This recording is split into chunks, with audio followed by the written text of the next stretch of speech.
Hello दोस्तों, ज़ेपियर course में आपका बहुत बहुत स्वागत है। दोस्तों, ज़ेपियर एक बहुत ही इंटरेस्टिंग और बहुत ही यूज़फुल मार्केटिंग टूल है।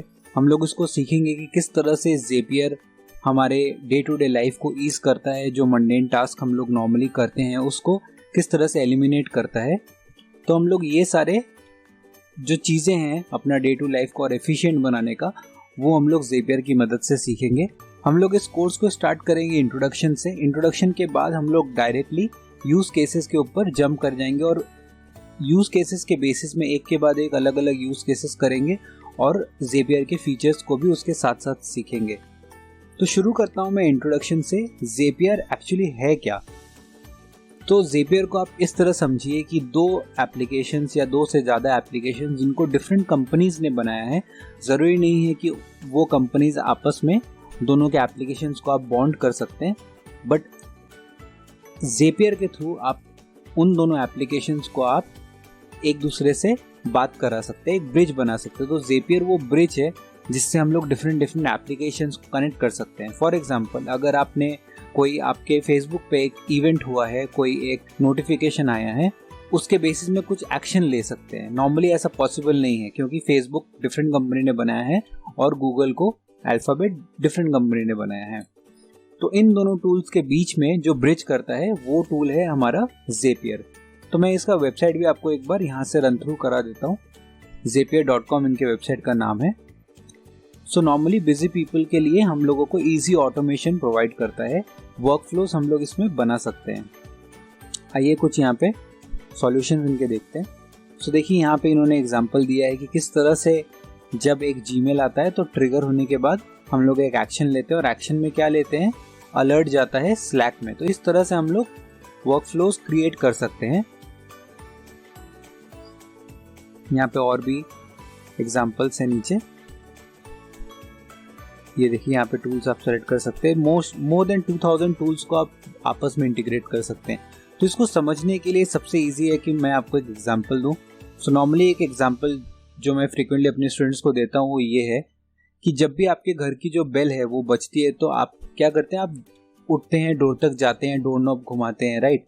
फिर आप ओपन कर डोर को। तो इस केस में आप एक एक्शन लेते हैं कब, जब ट्रिगर होता है आपके घर का कॉलिंग बेल। वो जब नॉक होता है तो आप ये एक्शन लेते हैं, ये स्टेजेस में एक्शन लेते हैं। सिमिलरली ज़ेपियर में भी आप जो नॉर्मली जो आप डिजिटल मीडियम यानी कि वर्चुअल वर्ल्ड में आप एक्शन लेते हो वो सबको आप यहाँ पे ऑटोमेट कर सकते हो। फॉर एग्जांपल, एक टूल में अगर कुछ होता है, जैसे आप समझ लो कि अगर आपके पास लीड आया है तो आप उन लीड को रिकॉर्ड करते हो, राइट? एक शीट में आप रिकॉर्ड करते हो। फॉर एग्जांपल, आपको इंडिया मार्ट से लीड आया है, जस्ट डायल से लीड आया है, या कोई आपके वेबसाइट से आपको लीड आया है, तो आप एक जगह उसको कोलेक्ट करके रखते हो बाद में उसको फॉलो अप करने के लिए। तो इन केसेस में आप ज़ेपियर से वो सारी चीज़ों को आप ऑटोमेट कर सकते हो, राइट? सो नेक्स्ट चलते हैं हम लोग कि डिफरेंस क्या है ज़ैप और टास्क में। टास्क क्या होता है? तो नॉर्मली क्या होता है, जब हम लोग दो एप्लीकेशन के बीच में एक ब्रिज बिल्ड करते हैं। फॉर एग्जांपल, जैसे हम लोग अगर फेसबुक और गूगल के बीच में हमने एक ब्रिज बिल्ड किया है तो वो एक सिंगल ज़ैप कहलाता है। और वो ज़ैप क्रिएट होने के बाद जब उनके बीच में आप कितने सारे एक्शंस लेते हो, कितने बारी वो आप एक्शंस लेते हो, तो वो सब इंडिविजुअल टास्क कहलाता है। आगे आपको ये और क्लियरली मैं बताऊंगा, क्लियरली और एक्सप्लेन करूंगा कि इनमें डिफरेंसेस क्या है। वीडियोस जब आप देखेंगे तो आपको और क्लैरिटी इसके साथ मिलेगी। साथ ही साथ मल्टी ज़ैप भी हम लोग यहाँ पे करना सीखेंगे। मल्टी ज़ैप में आप बहुत सारे एक्शंस ले सकते हो सिंगल ट्रिगर पे। सो फॉर एग्जांपल, जैसे अगर आपने जीमेल का आपके पास एक ईमेल आया है या आपके पास एक लीड आया है, तो लीड आने के बाद आप उसको ईमेल भी भेज सकते हो, आप उसको सेल्स फनल में भी ऐड कर सकते हो, आप उस लीड को SMS भी कर सकते हो। ये सारा कुछ आप ऑटोमेटिकली कर सकते हो। तो ये जो प्रोसेस आप ऑटोमेटिकली एक ही ट्रिगर होने पे कई सारे एक्शंस ले रहे हो, वो होता है मल्टी ज़ैप। मल्टी ज़ैप को जब आप करते हो तो उसको आप और एफिशिएंट बनाने के लिए पाथ्स और फिल्टर्स भी यूज़ कर सकते हो। सिर्फ मल्टी ज़ैप से नहीं, नॉर्मल ज़ैप्स को भी आप पाथ और फिल्टर्स भी हम लोग यूज़ कर सकते हैं। कुछ ऐसे केसेस है जहाँ पे हम लोग इफ़ ओनली का कंडीशन लगाते हैं कि अगर ये चीज़ें ट्रू हो तो ही ये एक्शन लिया जाना चाहिए। फॉर एग्जांपल, डोर का ही हम लोग एग्जांपल ले लेते हैं कि जब आपने डोर ओपन किया और वो आपके जान पहचान का कोई घर का रिलेटिव है, आपका फ्रेंड है, तो आप डोर को वाइड ओपन करके उनको एंट्री देते हो, और अगर वो स्ट्रेंजर है तो आप वहाँ पे उनको उधर ही बात करके आप उनके साथ जो आपका जो कॉन्वर्सेशन है आप उधर ही तक लिमिटेड रखते हो। तो इस केस में ज़ेपियर में भी हम लोग देखेंगे कि किस केसेस में हमारा जो एक्शन है वो हमको पूरी तरह से लेना है और किस एक्शन को हम लोगों को रोकना है, तो वो हम पाथ्स और फिल्टर्स में देखेंगे। नेक्स्ट है हमारा वेबहुक्स। वेबहुक्स को समझने का सबसे इजी तरीका ये है कि जो भी एप्लीकेशंस है उनको बाय डिफ़ॉल्ट ज़ेपियर के साथ अपना जो इंटीग्रेशन है वो out of the box integration होना ज़रूरी है फंक्शन करने के लिए।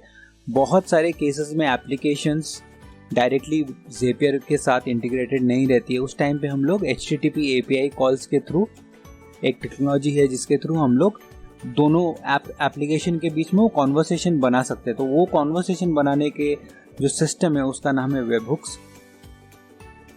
इससे आप ज़रा भी इंटिमिडेट ना हो, क्योंकि आगे जब आप प्रोसेस देखेंगे तो आपको रियलाइज़ होगा कि इसको करना बहुत ही ईजी है। किस तरह से हम लोग फेच करेंगे उनके कीज़ को और उनको आपस में इंटीग्रेट कराएंगे। और लास्ट है कि हम लोग किस तरह से एग्जिस्टिंग डेटा को हम लोग अपडेट कर सकते हैं, वो भी हम लोग आगे ये चीज़ देखेंगे कि जब आपका जो पर्पस है, जो आपने ऑलरेडी फिल कर दिया है डेटा एक बार, कुछ एक्शन लेने के बाद, कुछ ऐसे गोल्स है वो मीट करने के बाद, आप जो अपने शीट्स हैं, अपना जो फॉर्म है, अपना जो सेल्स फनल है, आप उन सब में वो अपडेट शेयर करना चाहते हो एग्जिस्टिंग एंटिटीज़ के ऊपर, तो आप वो अपडेट्स भी कर सकते हो। सो इस कोर्स में हम लोग बहुत सारे यूज़ केसेस देखेंगे, जैसे हम लोग लीड फॉर्म में जब लीड्स की एंट्री होती है तो कैसे उनको ईमेल भेजना है, इंस्टामोजो और गूगल शीट को हम लोग कैसे कनेक्ट करेंगे कि हमारे जो सक्सेसफुल सेल्स होते हैं इंस्टामोजो पेमेंट गेटवे के थ्रू, उनको हम अपने गूगल शीट में कैसे भेज सकते हैं। साथ ही साथ हम लोगों को SMS कैसे हम ट्रिगर कर सकते हैं, वो भी इंडियन नंबर्स में हम लोग SMS कैसे शेयर कर सकते हैं। पोस्ट जो हम लोग वर्डप्रेस पे पोस्ट करते हैं उनको हम FB पेजेस में कैसे शेयर कर सकते हैं, राइट। फिर मल्टीज ऐप में हम देखेंगे कि 2-3 एक्शन एक सिंगल ट्रिगर पे कैसे ले सकते हैं। फिर इफ देन एल्स का फीचर्स है, हम लोग यहाँ पे पाथ्स और फिल्टर्स यहाँ पे देखेंगे। और भी जैसे आप यहाँ पे यूज केस 9 में मैं आपको दिखाऊंगा कि किस तरह से जो वूकॉमर्स के प्रोडक्ट्स यानी वर्डप्रेस के अंदर जो आपका स्टोर है उसमें जब आप प्रोडक्ट्स अपडेट करते हो, प्रोडक्ट्स आप उसमें अपलोड करते हो, तो कैसे डायरेक्टली आप उनको FB पेजेस में भी डिस्प्ले कर सकते हो। तो नॉर्मली आप जब भी स्टोर में अपने प्रोडक्ट्स को डालोगे तो आप उसको दुनिया को दिखाना चाहोगे, राइट। आप लिंक्डइन पे डालना चाहोगे, आप ट्विटर पे डालना चाहोगे, इंस्टाग्राम पे आप उसको शेयर करना चाहोगे, फेसबुक पे शेयर करना चाहोगे। तो ये सारी चीज़ें आपको अलग अलग वेबसाइट्स पे ओपन करके आपको ये करना पड़ेगा। लेकिन अगर आप ये इंटीग्रेशंस एक बार सेटअप कर देते हैं ज़ेपियर में तो ये बाय डिफ़ॉल्ट इंटीग्रेशंस आपका हो जाएगा। सो हम लोग इस टाइप के कई सारे एक्साइटिंग चीज़ें हैं जो आगे इस कोर्स में पढ़ेंगे। फिलहाल हम लोग शुरू करते हैं अपने यूज़ केस नंबर 1 से, जिसमें हम लोग लीड फॉर्म को ईमेल के साथ कनेक्ट करेंगे। तो हम लोग इसमें एक ज़ेपियर का अकाउंट क्रिएट करेंगे। दोनों एप्लीकेशंस को मैं आपको इसमें कनेक्ट करना बताऊंगा, किस तरह से हम लोग API एक्सेस के लिए क्रेडेंशियल्स को वेरीफाई करेंगे, किस तरह हम लोग एक ईमेल ड्राफ्ट करेंगे ताकि हम Gmail से एक ईमेल ट्रिगर कर सकें, और फिर मैं आपको वो टेस्ट करके भी दिखाऊंगा। तो नेक्स्ट वीडियो में हम लोग शुरू करते हैं इस यूज़ केस के ऊपर काम करना। Thank you so much.